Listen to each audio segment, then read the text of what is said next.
today we're gonna see why boxing is more dangerous than MMA. And honestly, in my opinion, I think that MMA is more dangerous than boxing, but yet again, you have other people on the other side who's gonna disagree with this and disagree with that. So today, we're basically gonna see if MMA is not that dangerous compared to boxing. And if you haven't already, like and subscribe. If you hear background noises in the back, I'm 100% sorry, but it is what it is. I gotta keep doing this so I can become a famous YouTuber. So if you help me out with a subscribe, you know what I'm saying, a like, follow me for more, you know what I'm saying. Anyways, let's get into why this is very, very dangerous. So if I told you that cage fighting is actually safer than the regular jabs and crosses of boxing, you'd probably think I've taken one too many head kicks. But stick with me here, because the data might just blow your mind. I know what you're thinking. This guy's crazy. MMA fighters get kicked in the face, choked unconscious, and twisted into human pretzels. How is that safer than boxing? Well, it turns out the answer lies in something we rarely think about. What happens to your brain when you get hit? The knockout paradox. Huh. That makes sense too, but at the same time, I'm more concerned about my bones being broken in MMA. I'm not sure if everyone's following along, but I'm more concerned about my bones getting break. But at the same time, you do got to make sure that your brain is not getting, jelly, if you know what I mean, boxing terms. Let's start with the most obvious difference. In boxing, when you get dropped, what happens? The referee starts counting. You have 10 seconds to get back up and prove you can continue fighting. Sounds fair, right? But here's the problem. When you're knocked down, your brain just got rattled. It's basically your body's alarm system screaming, "Stop!" But in boxing, we've created a system that rewards you for ignoring that alarm. In MMA, when you go down, it's usually over. The opponent follows up with ground strikes, the referee steps in, fight's done. No 10 count, no shake it off and keep going. Your brain gets to rest immediately. Dr. Charles Bernick, who studied combat sports for decades, put it perfectly. In boxing, you're essentially being given multiple concussions in a single fight and being encouraged to continue. But it gets worse. Boxing also has something called the standing 8 count. This is when a fighter gets rocked but doesn't go down. So the referee gives them 8 seconds to recover, while standing right there in front of their opponent. Think about this for a second. Your brain just got scrambled. You're seeing stars, and the solution is to give you 8 seconds to walk it off before letting someone punch you in the head again. It's like getting in a car accident and then immediately getting back on the highway. Your brain needs time to heal, not a coffee break. MMA fighters don't get this luxury. If you're Oh, okay, so I understand where he's coming from now. Okay, so basically, what he just said, I don't know why I'm repeating this to you, but I see the point on where he's going with this, because in MMA, if they did allow the same thing they do in boxing, the 10-second countdown, we would see some tremendous knockdowns, a lot, to the point where it becomes dangerous. So I do see what he's going with this. Now it's kind of making me change my opinion on it, but at the same time, I just think that any fighting sport that is brutal, effective, and just makes everything hurt, I feel like that is dangerous within itself. So right now he got me in the 50-50 percentage. So yeah, that's what I think right now. But let's continue watching this video, because I bet you it has some more interesting things that I haven't thought about when looking at MMA fights and boxing. So if you're hurt and can't defend yourself intelligently, the fight gets stopped. No negotiations with your concussion. The accumulation effect. Here's where science gets really interesting. A study published in the British Journal of Sports Medicine followed fighters for years. The results? Boxers showed significantly more brain volume loss and cognitive decline than MMA fighters. Why? It's all about accumulation. In a typical boxing match, a fighter might absorb 200 to 300 significant head strikes. In MMA, that number drops to around 50 to 100. In boxing, you're eating constant jabs, hooks, and uppercuts for 10 to 12 rounds. Each punch might not knock you out, but your brain is getting shaken like a snow globe over and over again. MMA fighters face a different kind of damage. Yes, they might get kicked or kneed, but the fight often goes to the ground where strikes are typically less powerful or ends quickly due to submissions. Now, before we dive deeper into why MMA's rules actually protect fighters better, I want to talk about something that guides you, Jab AI. We all know that improving Wait, hold on. I'm not sure if this is an ad or whatever, but your technique and making proper training plans are two different. yes.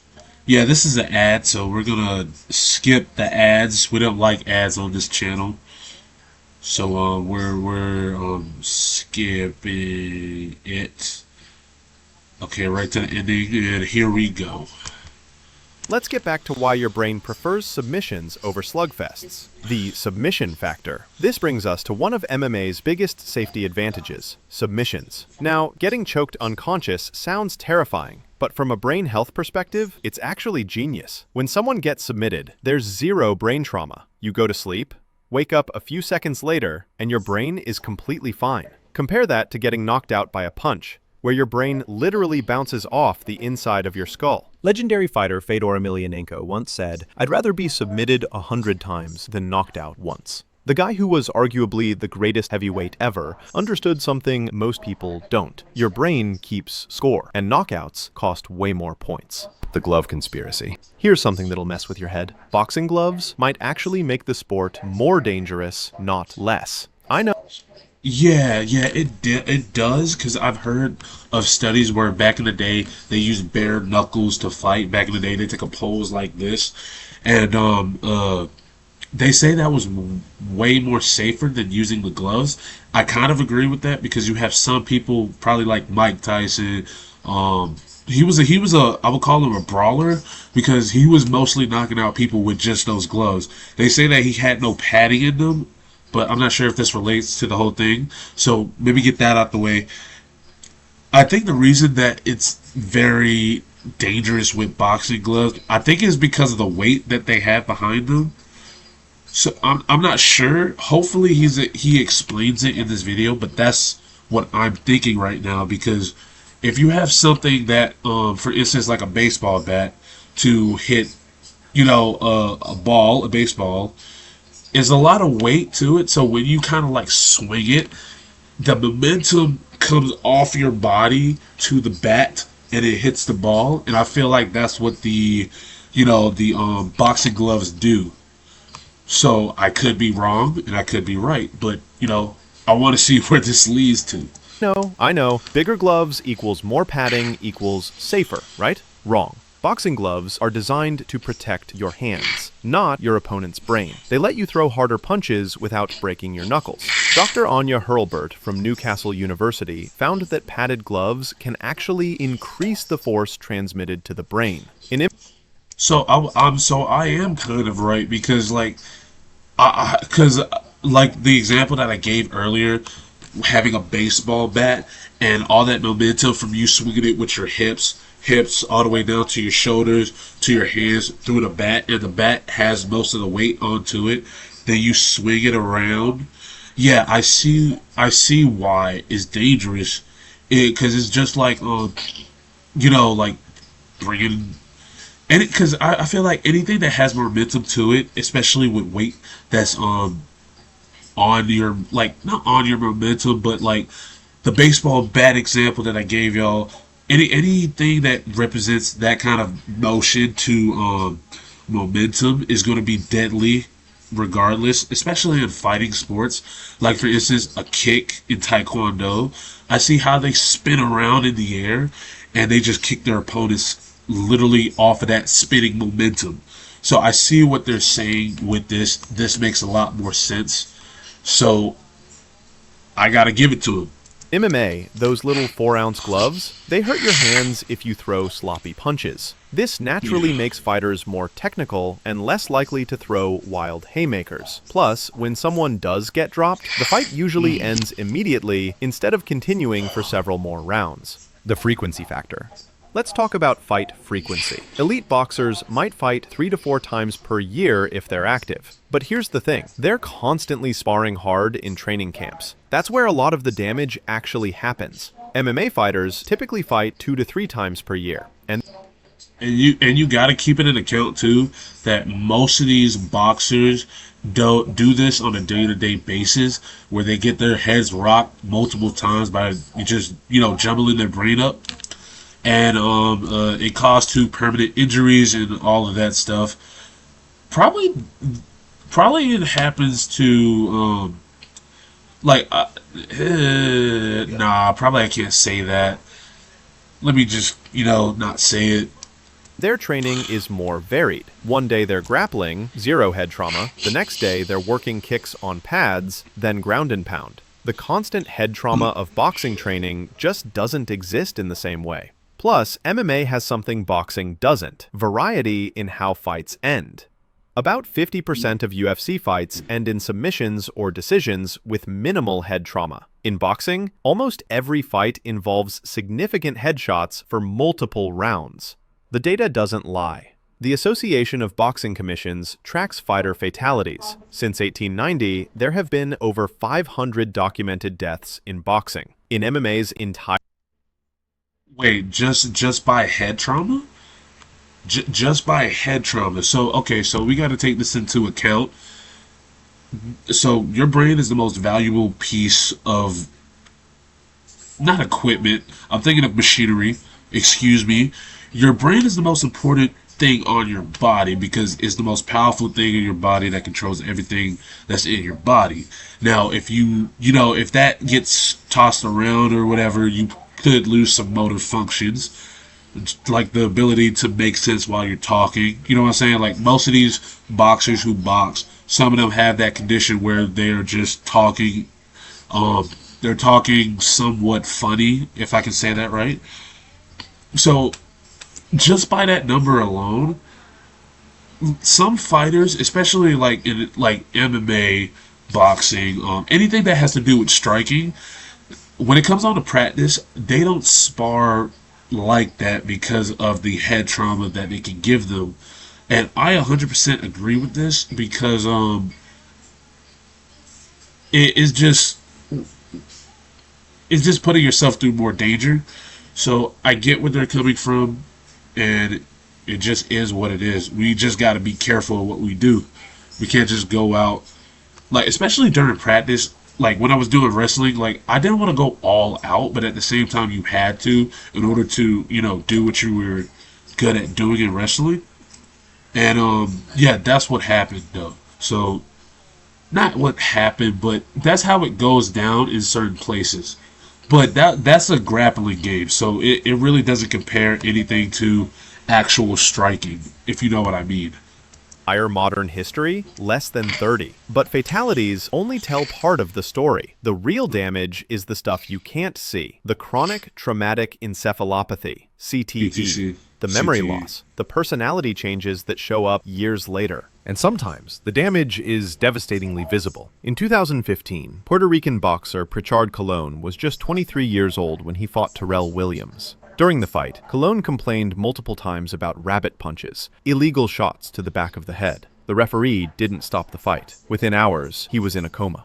Today, 10 years later, Prichard requires around-the-clock care and communicates through blinking and limited movements. A promising young athlete's life was forever changed because boxing's culture encourages fighters to tough it out, even when they're... Okay, number one, yeah, I expect somebody who fights to tough it out. But at the same time, if you put rules out there that people break, especially these rabbit punches to the back of the head, these are the kind of danger that unfair fighters do. That I should say unfair fighters, but at the same time, the whole sport is just violent, brutal, and traumatizing in a certain way, fashion, or form. And in order for you to get the hang of that, you just gotta hang through it. But to be honest with you, I don't think it was like, if we're talking about head trauma, we need to, number one, blame the ref, because if he's seeing the rabbit punches, especially to the back of the head, and y'all just using fists, y'all boxing and stuff, number one, that's 100% dangerous. And I think you can kill somebody in the back of their head by punching them. I believe you can. And that's very dangerous within itself. So it is a dangerous world when you go into the fighting world because you got to understand the dangers, the possibilities, and stuff like that. So, like I said, I know where this is going.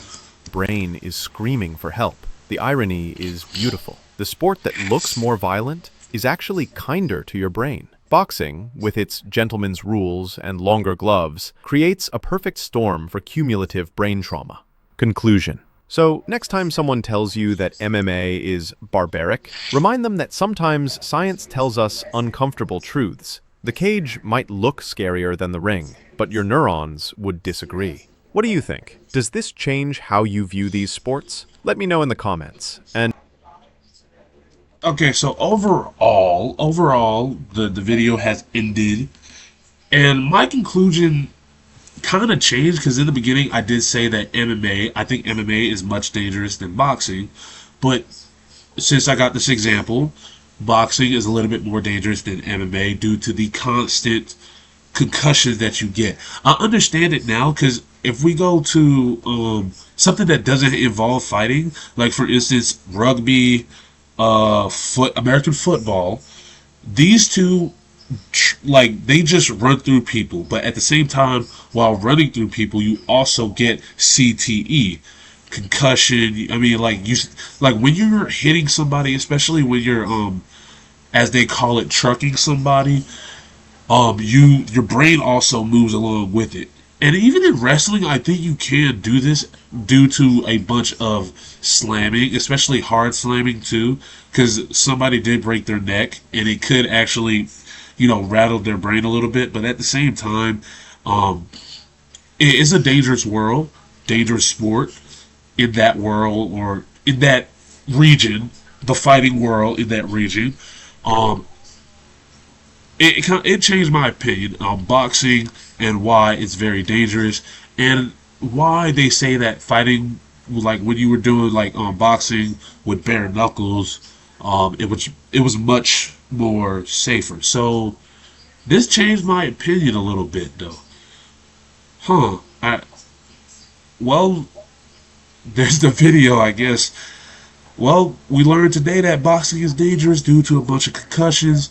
If you would like more videos, I will show you more videos, more reaction videos. Subscribe to your boy Joseph the Plug.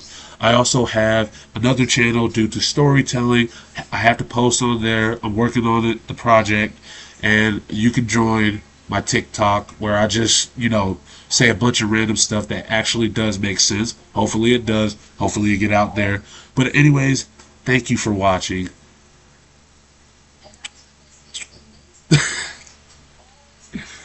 Anyways, be blessed.